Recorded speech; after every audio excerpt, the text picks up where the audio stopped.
रहस्यमयी गर्भ। 60 वर्ष की उर्मिला शहर के बाहरी हिस्से में अपने छोटे से घर में अकेली रहा करती थी।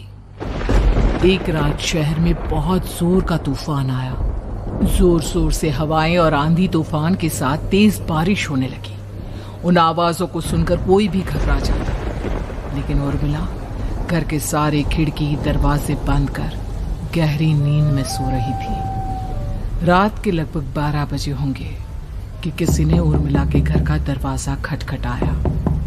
दरवाजे के खटखटाने की आवाज सुनकर उर्मिला की नींद खुलती है। आखिर इतनी रात को कौन आया होगा?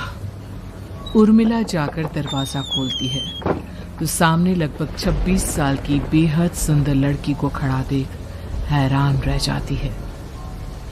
कौन हो बेटा, और इतनी रात को इतने भयंकर तूफान में कहाँ भटक रही हो? चाची, आपने मुझे पहचाना नहीं? मैं आपकी दूर की रिश्तेदार शालिनी। अरे हाँ, बचपन में तुझे देखा था। इतनी जवान हो गई है, कैसे पहचान में आती। लेकिन तू यहाँ क्या कर रही है, और वो भी ऐसी अंधेरी तूफान भरी रात में? उर्मिला की बात सुनते ही शालिनी की आंखों से आंसू बहने लगे। वो फूट फूट कर रोने लगी। ये देखकर उर्मिला को कुछ समझ में नहीं आया और उसने शालिनी का हाथ पकड़कर घर के अंदर आने के लिए कहा। जैसे ही शालिनी घर के अंदर रोशनी में आई, उर्मिला की नजर उसके पेट की तरफ गई, जिसे देखकर ये साफ पता चल रहा था कि वो प्रेग्नेंट है। अरे, तू तो पेट से है। ऐसी हालत में इतने भयंकर तूफान में आधी रात को बाहर भटक रही है। आखिर बात क्या है बेटा, मुझे सब कुछ साफ साफ बता। क्या बताऊं चाची, ये सब जिसकी वजह से हुआ है उसके बारे में बताने में भी मुझे शर्म आती है। मैंने घर वालों की मर्जी के खिलाफ जाकर एक लड़के से शादी कर ली थी, पर वो शादी के 1 महीने बाद ही मुझे छोड़कर चला गया। छोड़कर चला गया का क्या मतलब? क्या उसके साथ कोई हादसा हो गया? नहीं, उसे कोई दूसरी लड़की पसंद आ गई और मेरी प्रेगनेंसी की खबर सुनते ही उसने मुझे बेसहारा छोड़ दिया। उसके बाद मैं अपने घर गई, लेकिन माँ पापा ने मुझे घर में कदम तक नहीं रखने दिया। तभी मुझे आपकी याद आई। कोई बात नहीं, कोई बात नहीं, तुमने यहाँ आकर अच्छा ही किया। एक काम करो, तुम आराम करो। वैसे भी ऐसी हालत में इतना घूमना फिरना और इस तरह आधी रात को बाहर भटकना ठीक नहीं होता।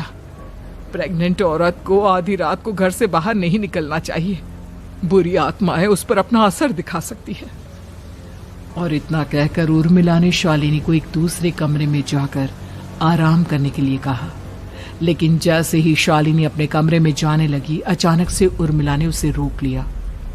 एक बात बताओ बेटा, तुम्हारा कौन सा महीना चल रहा है? पेट देखकर तो लगता है कि लगभग 6 महीने पूरे हो गए होंगे। उर्मिला की बात सुनकर शालिनी के होठों पर मुस्कुराहट आ गई। चाची जी, अभी सिर्फ 1 ही महीना हुआ है। शालिनी की बात सुन उर्मिला दंग रह गई। उसे समझ में नहीं आ रहा था कि प्रेगनेंसी के पहले ही महीने में शालिनी की हालत ऐसी क्यों थी। लेकिन फिर उसने बात को नजरअंदाज कर शालिनी को आराम करने के लिए कहा और खुद भी कमरे में जाकर सो गई। अभी कुछ ही घंटे बीते थे कि अचानक से एक बच्चे की बड़े ही अजीबो गरीब बेढंगे तरीके से रोने की आवाजें उर्मिला के घर में गूंजने लगी। उन आवाजों को सुनकर उर्मिला की नींद फिर से खुलती है। ये अचानक बच्चे के रोने की आवाज कहां से आने लगी? उसने उठकर चारों तरफ देखा, पर वहां उसे कोई नजर नहीं आया। उर्मिला घबराते हुए शालिनी के कमरे में गई तो वहां उसे कमरे की दीवार पर एक बेहद खौफनाक साया नजर आया, जिसे देखकर उर्मिला बुरी तरह से घबरा गई। आखिर ये सब क्या हो रहा है? शालिनी, शालिनी उठो! उसने जोर जोर से आवाज देकर शालिनी को जगाने की कोशिश की, लेकिन ऐसा लग रहा था जैसे उसकी आवाज शालिनी तक पहुंच ही नहीं रही थी। कमरे की दीवार पर एक बहुत बड़ा और बेहद डरावने दिखने वाले इंसान का साया और एक बच्चे के अजीबोगरीब ढंग से रोने और चीखने की आवाजें अब उर्मिला को ज्यादा डराने लगी थी। उर्मिला को शालिनी की चिंता सताने लगी और उसने पूरी ताकत के साथ चीखकर शालिनी को आवाज लगाई, शालिनी। तभी अचानक सब कुछ एकदम पहले जैसा हो जाता है और उर्मिला की आवाज सुनकर शालिनी की नींद खुलती है। क्या हुआ चाची, आप इतनी तेज क्यों चिल्ला रही हैं? आप ठीक तो है ना? अभी मैंने तुम्हारे कमरे में कुछ अजीब सा देखा। तुम ठीक हो ना शालिनी? मुझे यहाँ एक बच्चे के रोने की आवाजें आ रही थी। लगता है आपको मेरी कुछ ज्यादा ही चिंता हो गई है। आपने मेरी प्रेगनेंसी के बारे में कुछ ज्यादा ही सोच लिया होगा। मैं एकदम ठीक हूँ, आप आराम से सो जाइए। इतना कहकर शालिनी ने उर्मिला को फिर से अपने कमरे में जाने के लिए कहा और खुद भी जाकर सो गई। पर अब उर्मिला की आंखों से नींद गायब हो चुकी थी। अगली सुबह जब शालिनी उठी तो वो सीधा उर्मिला के पास आई। गुड मॉर्निंग चाची। तभी अचानक उर्मिला की नजर शालिनी के पेट पर पड़ती है, जिस पर नीले रंग से एक अजीब सी आकृति नजर आ रही थी। शालिनी, ये तुम्हारे पेट को क्या हुआ? मैंने इतनी औरतों को देखा है, ऐसा तो किसी के साथ नहीं होता। शालिनी ने जैसे ही अपने पेट की तरफ देखा तो उसे वहां कुछ भी नजर नहीं आया। चाची, कुछ भी तो नहीं है, सब कुछ एकदम नॉर्मल है। आपको क्या अजीब लग रहा है? इससे पहले कि उर्मिला उसके सवाल का कोई जवाब देती, अचानक से शालिनी के पेट में जोर जोर से दर्द होने लगा। वो बुरी तरह दर्द से तड़पने लगी। चाची, चाची। ये सब देखकर उर्मिला बहुत घबरा गई। उसने धीरे धीरे शालिनी के पेट को सहलाना शुरू किया, लेकिन शालिनी का दर्द कम नहीं हुआ। उर्मिला जाकर रसोई से पानी का गिलास लेकर आई और शालिनी को पानी पिलाने की कोशिश करने लगी।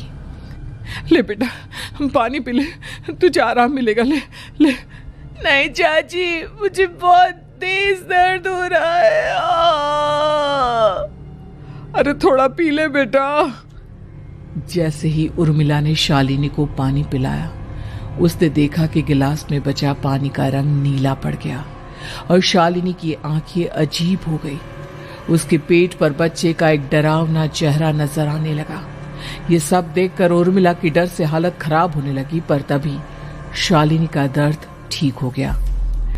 बेटी, अभी तुम्हारा दर्द ठीक है तो ऐसा करो, तुम थोड़ी देर आराम कर लो। शालिनी को आराम करने के लिए कहकर उर्मिला तेज कदमों से चलकर घर से बाहर निकल जाती है और पास ही रहने वाली एक औरत कालिंदी के पास पहुंचती है। अरे उर्मिला बहन, बड़े दिनों बाद दिखाई दी, क्या हुआ? बहुत घबराई हुई सी लग रही हो, सब ठीक तो है ना? क्या बताओ कालिंदी बहन, मेरी एक दूर की रिश्तेदार आई हुई है। वो पेट से है और उसके साथ ना अजीब अजीब चीजें हो रही है। अब उर्मिला सारी बात कालिंदी को बताती है, जिसे सुनने के बाद काले जादू और तंत्र विद्या की माहिर कालिंदी एक ताबीज बनाकर उसे देती है। बहन, मुझे शालिनी पर किसी बुरी आत्मा का साया लगता है। ये ताबीज ले जाओ, आज रात को 12 बजे उसे पहना देना, फिर सब ठीक हो जाएगा। उर्मिला ताबीज लेकर घर वापस आती है और अब आधी रात के होने का इंतजार करने लगती है। जैसे ही आधी रात होती है, वो नींद में सोई शालिनी को ताबीज पहना शांति से अपने कमरे में आकर अपने पलंग पर लेट जाती है। अब सब ठीक हो जाएगा। ये सोचकर उर्मिला शांति की एक सांस ही लेती है कि तभी अचानक उसकी आंखों के सामने कुछ ऐसा आता है जिसे देखकर उर्मिला डर से चीखने लगती है। तुम कौन हो? कौन हो तुम? जाओ यहाँ से, जाओ जाओ यहाँ से। तभी उर्मिला की एक जोरदार दर्द भरी डरावनी चीख वहां पर गूंज गई। उर्मिला की आंखों के सामने एक बच्चा खड़ा हुआ था, जिसका पूरा शरीर किसी बूढ़े की तरह नजर आता था, लेकिन मुंह किसी नवजात बच्चे की तरह था। उसकी आंखें गुस्से से लाल थी और वो घूर घूर कर उर्मिला की तरफ देखा जा रहा था। कौन हो तुम? कौन हो? उर्मिला के चीखते ही वो बच्चा जोर जोर से रोने लगा। घबराकर उर्मिला ने अपने हाथों को अपने कानों पर रख लिया। उसकी समझ में नहीं आ रहा है कि आखिर ये सब उसके साथ क्या हो रहा है। कौन हो तुम? कौन हो? क्या चाहते हो मुझसे? जाओ जाओ यहाँ से। आखिर तुम हो कौन? तभी अचानक से उर्मिला के पूरे घर में लाल रंग की रोशनी फैल गई। वो बच्चा धीरे धीरे कदमों से चलता हुआ उर्मिला की तरफ बढ़ने लगा। किसी नवजात पैदा हुए बच्चे के जैसे उसके रोने की आवाज अब उर्मिला के कानों में गूंज रही थी। लेकिन कुछ ही सेकंड में वो चुप हो गया और उसने बेहद खतरनाक आवाज में उर्मिला के सवाल का जवाब दिया। मैं वो हूँ जो अब तक पैदा नहीं हुआ, लेकिन जब मैं पैदा हो जाऊंगा तो वो होगा जो अब तक कभी नहीं हुआ। ये क्या कहना चाहते हो तुम? ऐसा क्या हुआ जो अब तक नहीं हुआ? तबाही होगी, तबाही। सब कुछ खत्म हो जाएगा और ये जो लड़की मुझे जन्म देने वाली है, मैं उसका खून पी जाऊंगा, सारा खून।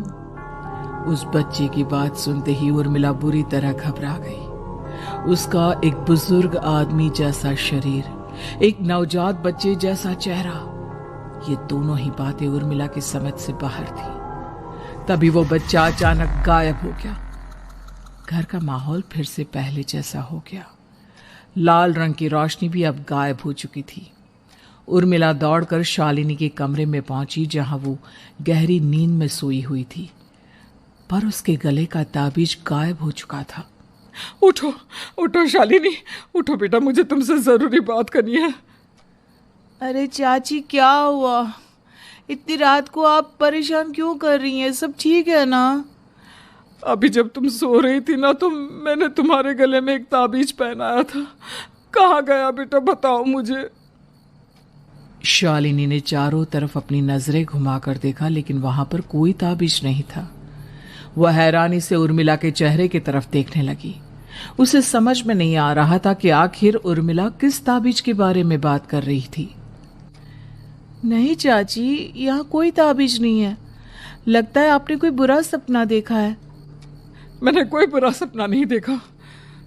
खैर छोड़ो, तुम अब सो जाओ, कल सुबह बात करते हैं। डर और घबराहट की वजह से उर्मिला की आंखों से नींद तो जैसे बिल्कुल गायब हो गई थी। अगली सुबह उर्मिला बिना कोई देर किए गांव के बाहर एक छोटी सी झोपड़ी में रहने वाले बूढ़े पंडित के पास पहुंची। पंडित जी, मेरी मदद कीजिए। अरे आओ आओ उर्मिला, क्या हुआ? सब ठीक तो है ना? क्या बताओ पंडित जी, बहुत बड़ी मुसीबत है।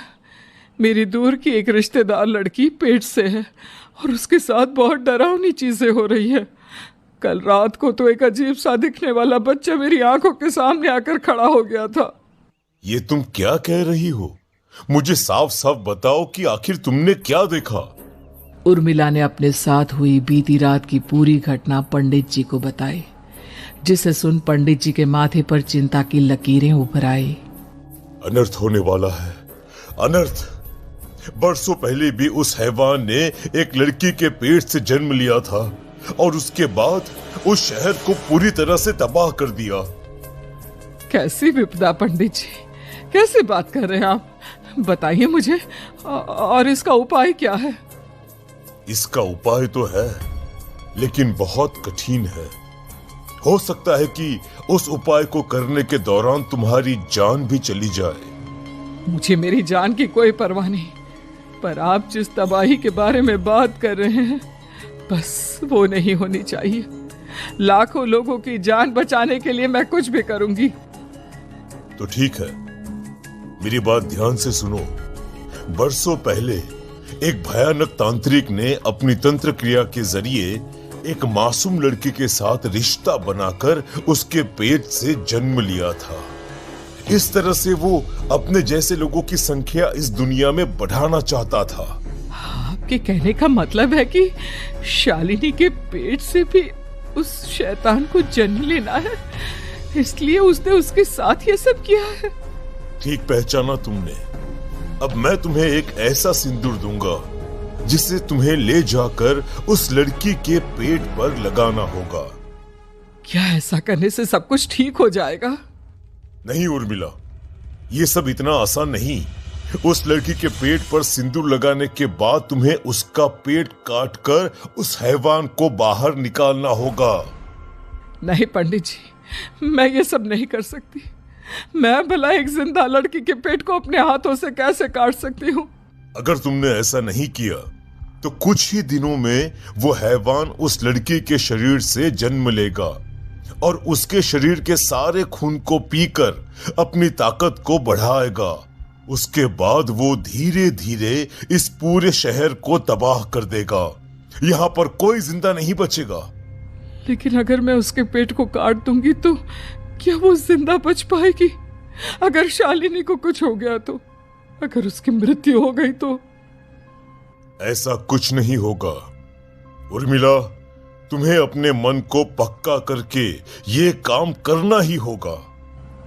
सिंदूर लेने के बाद उर्मिला झोपड़ी से बाहर निकलने ही वाली थी कि तभी पंडित जी ने उसे पीछे से आवाज देकर रोका। उर्मिला, उस लड़की का पेट काटकर हैवान को बाहर निकालना ही काफी नहीं होगा।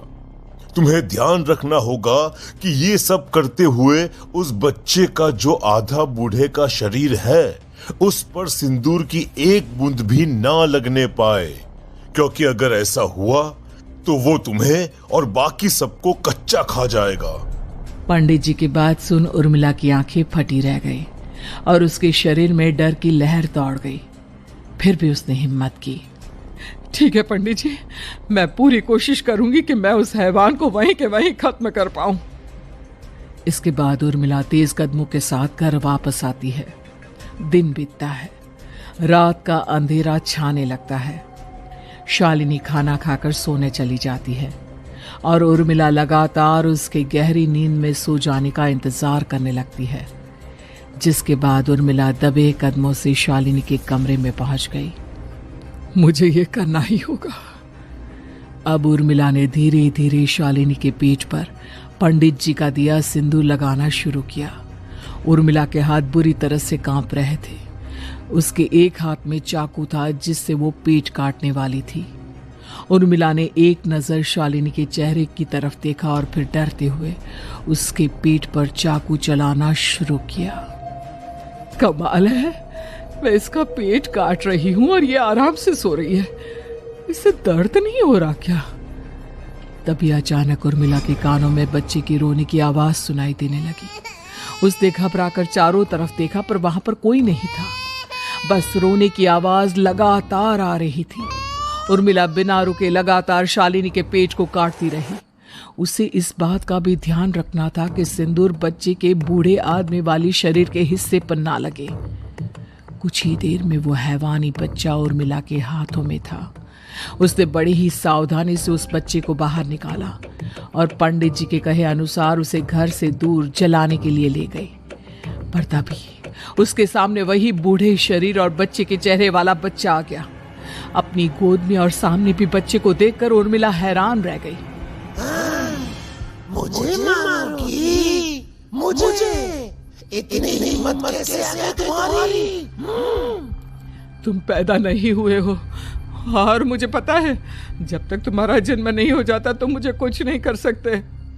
इतना बोलते ही उर्मिला तुरंत उस बच्चे को घास के ढेर पर फेंककर उसमें आग लगा देती है, जिसके तुरंत बाद वो बूढ़े आदमी की शरीर और बच्चे की चेहरे वाला अजीब तांत्रिक का भूत भी वहां से गायब हो जाता है। कुछ देर बाद उर्मिला घर पहुंचती है तो वो ये देखकर हैरान रह जाती है कि शालिनी का पेट अपने आप जुड़ चुका था। शुक्र है भगवान का और उन पंडित जी का, अब सब ठीक हो जाएगा। सुबह शालिनी सोकर उठती है तो अपना पेट देख बुरी तरह घबरा जाती है। चाची, चाची ये सब क्या हो गया? मेरा पेट अचानक कम कैसे हो गया? मेरा बच्चा कहाँ गया चाची? बेटी, वो बच्चा नहीं एक खतरनाक तांत्रिक था जो तुम्हारी कोख से जन्म लेकर सबको मार देना चाहता था, वो पैदा होते ही तुम्हारी जान भी ले लेता। इसलिए मैंने पंडित जी के बताए उपाय से उसका खात्मा कर दिया है। अब सब ठीक है। शालिनी को उर्मिला की बात समझ में नहीं आती, जिसके बाद शालिनी को पूरी बात उर्मिला आराम से समझाती है। अब वो दोनों ही भगवान का शुक्र अदा करती हैं और एक साथ रहने लगती हैं।